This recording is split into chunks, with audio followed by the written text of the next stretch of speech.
नमस्कार प्यारे विद्यार्थियों, ये हमारा क्लासेस में आपका एक बार फिर से स्वागत है। तो आज हम कक्षा 10 का जो व्याकरण का विषय है रस, जो आपके पाठ्यक्रम में है, संबंधित है आपके पाठ्यक्रम से ही, उसी को लेकर आए हैं। तो इसमें आज हम रस परिचय और केवल रस के भेद करेंगे, क्योंकि ये गहन विषय है और इसको बहुत ही वीडियो में थोड़ा थोड़ा करके हम समझेंगे, ठीक है, ताकि ये एग्ज़ाम की दृष्टि से भी और आपके ज्ञान की दृष्टि से भी आपको अच्छे से समझ में आ जाए। तो आइए इसको प्रारंभ करते हैं। सबसे पहले एक जो रस है, एक अनेकार्थक शब्द है रस, यानी कि रस के कई तरह से अर्थ लिए जाते हैं। देखिए, एक तो रस होता है जो हम षड रस, जो भोजन आदि में लवण, कटु, कषाय, तिक्त आदि जो भोजन में हम रस, जो आनंद की प्राप्ति करते हैं भोजन में, जिस प्रकार हम मीठा खाते हैं, कड़वा खाते हैं, खट्टा खाते हैं, तो हमें एक उसी की तरह अनुभूति भी होती है भोजन में।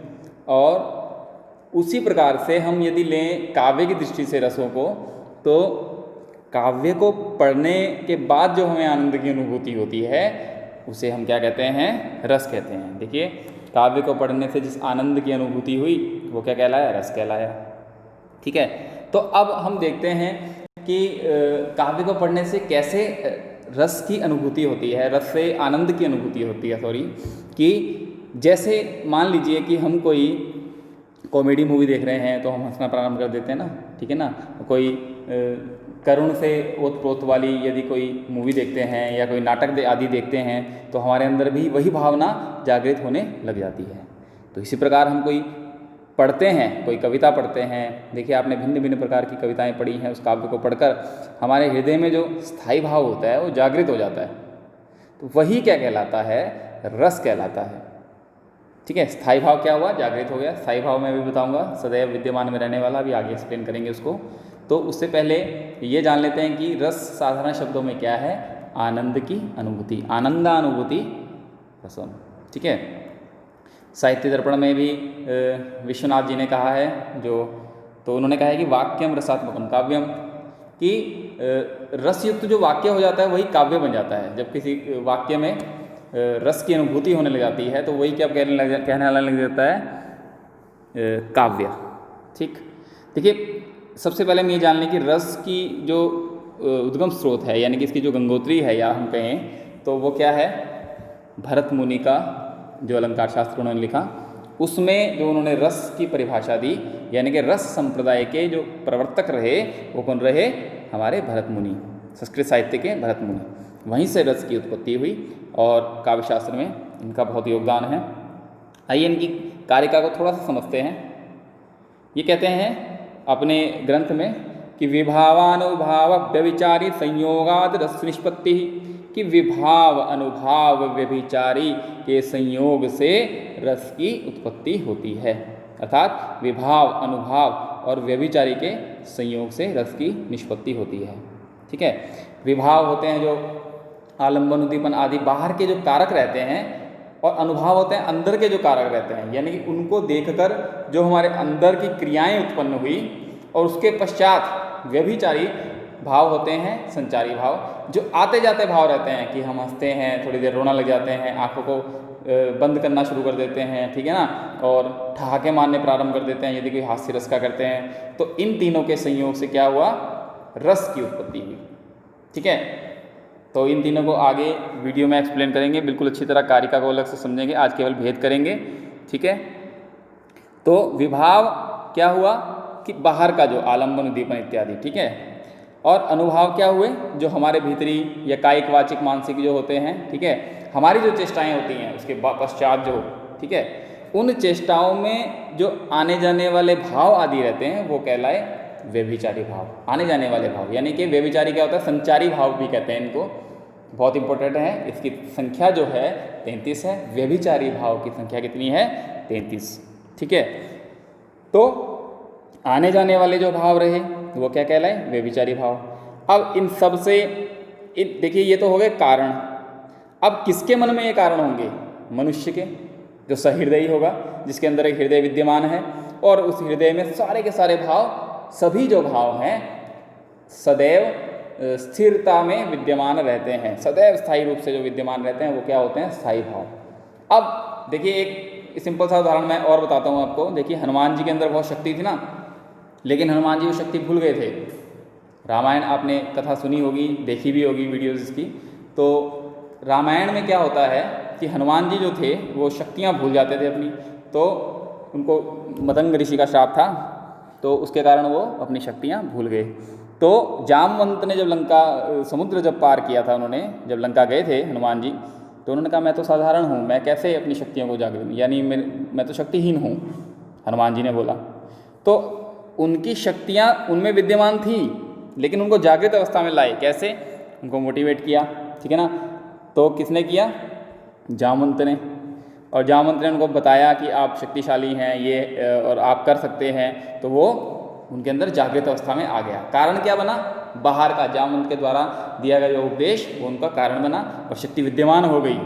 देखिए तो उसी प्रकार ये सब क्या है, कारण है, विभाव अनुभाव व्यभिचारी के संयोग। इससे भाई रस की उत्पत्ति तो कोई और ले रहा है, रसानंद तो मनुष्य ले रहा है ना, ठीक है। अब पशु पक्षी रस का आनंद कैसे लेंगे, वो देखते हैं, मतलब समझ हृदय सहृदय भाव किसके अंदर है, मनुष्य के अंदर। अब मनुष्य के अंदर भाव है वो सदैव विद्यमान रहता है।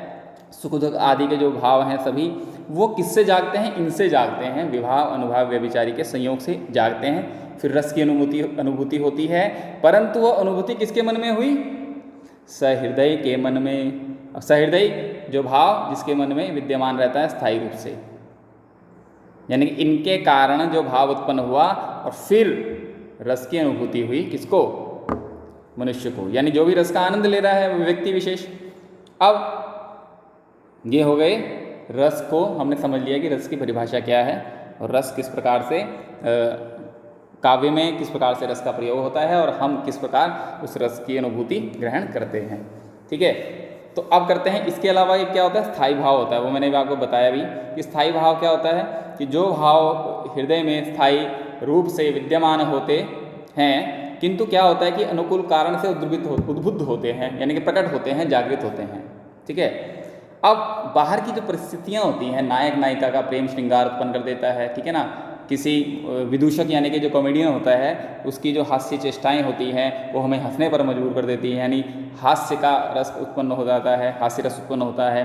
इसी प्रकार से अलग अलग रस, अलग अलग भाव, नवरस का हमारे जीवन में बहुत महत्व है, हमारे साहित्य में बहुत महत्व है और हमारे समाज में ये एक रूप से कह लीजिए कि जुड़ा हुआ है। हर मनुष्य रस की अनुभूति लेता है, कोई किसी प्रकार के, कोई किसी प्रकार के, और हर मनुष्य के अंदर हृदय विद्यमान है, भावनाएं हैं, ठीक है ना। उन भावनाओं के अनुरूप ही वह रस को ग्रहण करता है और आनंद लेता है। तो अब इनके भेद कर लेते हैं। देखिए भरत मुनि ने तो इनकी संख्या 8 बताई है, ठीक है, लेकिन मूलतः 9 रस हैं, नवरस कहा गया है। नवरस में ही सब कुछ विद्यमान है, लेकिन हिंदी में भक्ति वात्सल्य को थोड़ा सा अलग रस मान लिया गया है, लेकिन मुख्य रूप से इसकी संख्या कितनी है, 9, ठीक है।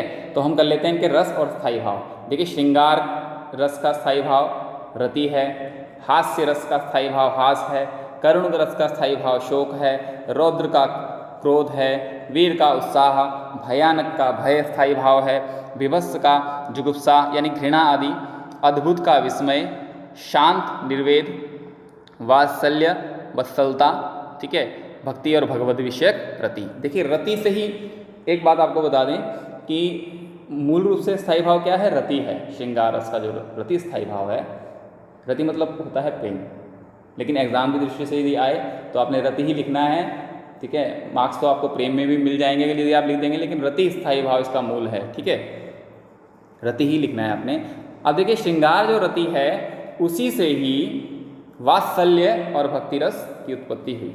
वात्सल्य क्या होता है, बच्चे के प्रति जब प्रेम होता है, प्रेम के प्रकार हुए ना, बच्चे के प्रति विशेष रूप से जब बच्चे के प्रति स्नेह वात्सल्य ममता आदि जब माँ बाप के प्रति होती है, जो बच्चों के प्रति हो गई, तो वो कहलाई वत्सलता, यानी वत्स्य होता है पुत्र।